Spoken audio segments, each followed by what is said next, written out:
মিষ্টি কুমড়া গাছে 10 পাতা পর্যন্ত যে সকল ঔষধ ব্যবহার করবেন। আপনার মিষ্টি কুমড়া গাছে 2 পাতা অবস্থায় ব্যবহার করবেন। আমি গ্রুপের নাম না বলে সরাসরি ঔষধের নাম বলে দিই। যেমন আছে আপনার ওই ম্যানসার লিকার, তার 3 দিন পরে ম্যানসার টাবকর, তার 1 সপ্তাহ পরে ম্যানসার লিকার, তার 1 সপ্তাহ পরে 5 থেকে 7 দিন পরে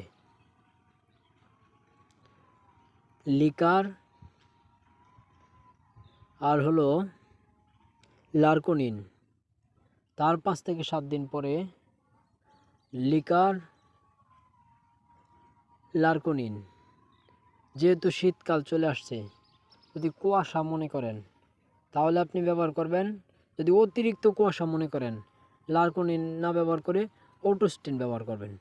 এরকমভাবে আপনি চারার বয়স 20 দিন পর্যন্ত বা 30 দিন পর্যন্ত আপনি শুধু এই কটা ওষুধই ব্যবহার করতে পারেন, অর্থাৎ ম্যানসার, লার্কোনিন, অটোস্টিন ছত্রাকনাশকের মধ্যে, আর কীটনাশকের মধ্যে লিকার টাবকর।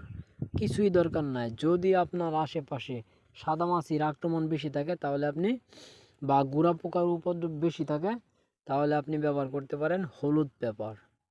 এর চেয়ে বেশি কিছুই দরকার নাই।